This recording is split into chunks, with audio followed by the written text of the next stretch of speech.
Assalamualaikum warahmatullahi wabarakatuh. Halo anak-anak, kembali lagi di channel belajar Tino Adi.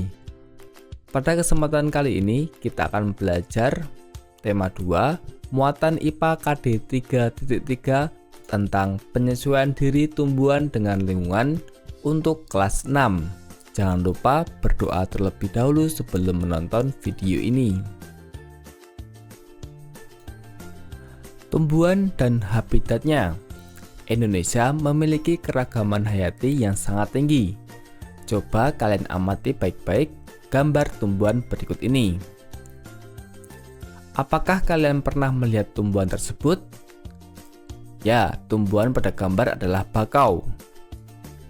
Pohon bakau merupakan tumbuhan yang hidup di tepi pantai.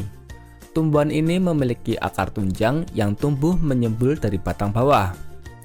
Akarnya sangat kuat dan berfungsi untuk menahan hempasan angin atau ombak. Tumbuhan ini memiliki akar nafas. Akar nafas adalah akar yang muncul di permukaan air. Akar nafas berfungsi mengambil udara karena kandungan oksigen dalam perairan berlumpur sangat sedikit. Jadi, ciri khusus yang dimiliki pohon bakau yaitu berakar tunjang dan berakar napas. Pohon bakau dapat bertahan hidup di lingkungannya karena akar tersebut. Penyesuaian pohon bakau terhadap lingkungan inilah yang disebut sebagai adaptasi. Adaptasi merupakan ciri-ciri khusus yang dimiliki tumbuhan untuk hidup pada lingkungan tertentu. Berdasarkan habitatnya, tumbuhan dibagi menjadi 3, yaitu yang pertama hidrofit, yang kedua higrofit, dan yang ketiga xerofit. Yang pertama kita akan membahas tumbuhan hidrofit. Tumbuhan hidrofit merupakan tumbuhan yang hidup di air. Contohnya adalah tanaman kangkung air. Tumbuhan hidrofit mempunyai ciri-ciri khusus sebagai berikut. Yang pertama, akarnya berada di dalam air.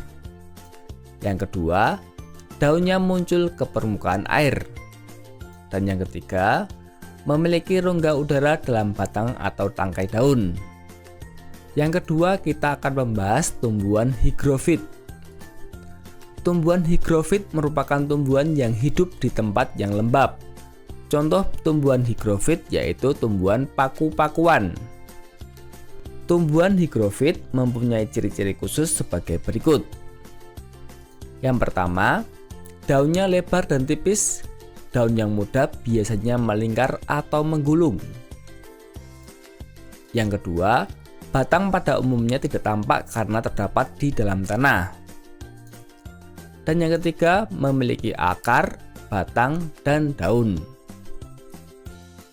Yang ketiga, kita akan membahas tumbuhan xerofit.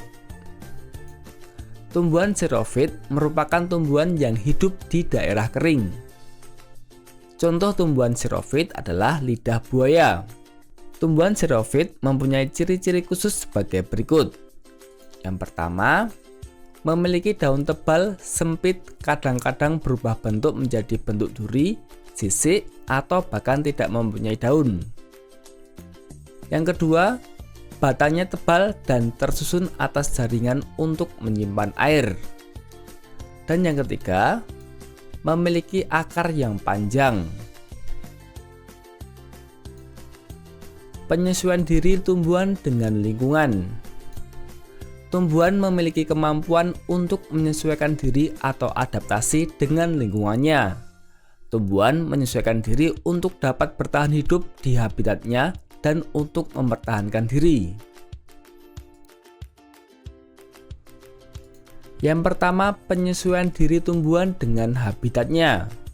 Beberapa bentuk penyesuaian diri tumbuhan untuk menyesuaikan diri dengan kondisi lingkungan antara lain terdapat pada tumbuhan-tumbuhan berikut. Yang pertama, teratai dan enceng gondok. Teratai dan enceng gondok hidup di lingkungan yang berair. Tumbuhan air melakukan beberapa penyesuaian diri untuk dapat hidup di daerah berair. Misalnya adalah teratai, yaitu mempunyai ciri daun tipis dan melebar untuk meningkatkan penguapan air. Yang kedua, enceng gondok. Cirinya yaitu batang dan pangkal daun eceng gondok memiliki banyak rongga udara untuk mempermudah mengapung di permukaan air. Akar eceng gondok lebat dan berserabut, berfungsi untuk menjaga keseimbangan agar tidak mudah terbalik di permukaan air. Yang kedua, kantong semar. Kantong semar merupakan tumbuhan insektivor. Daun pada kantong semar termodifikasi membentuk kantong yang menghasilkan nektar dan enzim pencernaan. Serangga akan terjebak dalam kantong karena tertarik dengan nektar. Tubuh serangga kemudian tercerna oleh enzim pencernaan. Adaptasi ini dilakukan kantong semar karena hidup di lingkungan yang sedikit mengandung unsur nitrogen. Arti dari insektivor yaitu pemakan serangga. Yang ketiga, Venus flytrap. Venus merupakan tumbuhan insektivor atau pemakan serangga. Akan tetapi tumbuhan ini berbeda dengan kantong semar. Daun tumbuhan Venus berbentuk seperti dua tangkup dan memiliki rambut sensor. Daun tersebut akan menutup jika ada mangsa yang hinggap di daunnya. Yang keempat, kaktus. Kaktus merupakan tumbuhan yang hidup di daerah kering.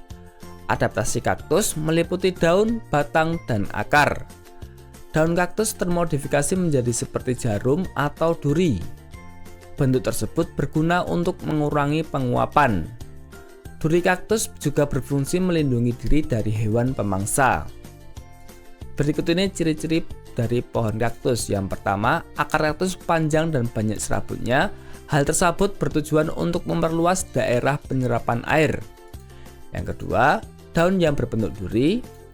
Dan yang ketiga, batang kaktus membesar dan berdaging karena digunakan sebagai tempat menyimpan air. Permukaan dilapisi lilin untuk mencegah penguapan. Yang kelima, bakau. Bakau merupakan tumbuhan yang hidup di tepi pantai. Habitat bakau berlumpur dan didominasi oleh pasir. Oleh karena itu, tumbuhan bakau beradaptasi dengan memiliki akar tunjang yang membantu menyangga batang agar tidak roboh saat terhempas oleh ombak. Tanaman bakau jenis lain yaitu api-api juga memiliki akar napas yang membantu penyerapan oksigen dari udara. Yang keenam, pohon jati.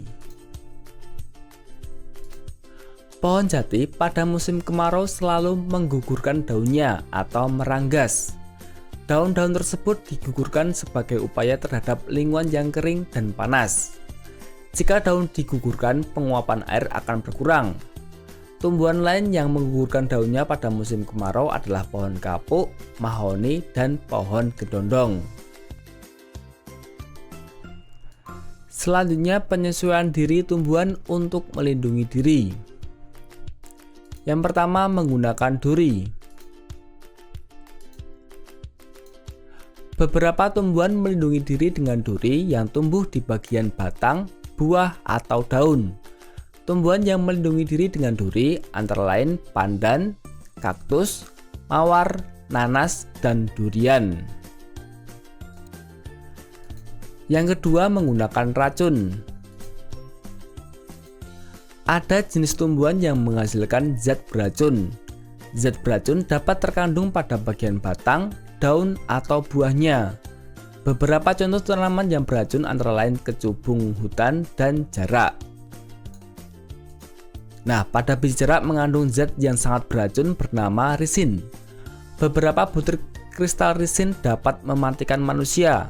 Meski beracun, biji jarak bermanfaat sebagai sumber bahan bakar alternatif atau biogas.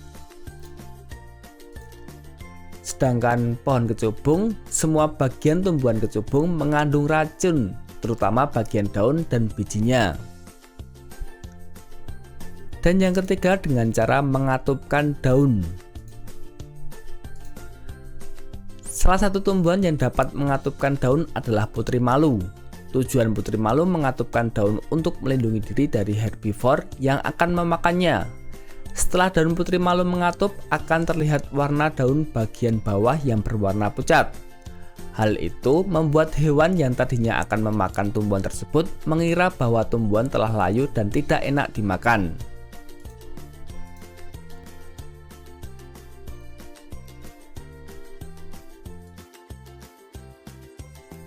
Nah anak-anak, itulah materi tema 2 muatan IPA KD 3.3. Semoga bermanfaat. Sampai jumpa lagi dan terima kasih. Wassalamualaikum warahmatullahi wabarakatuh.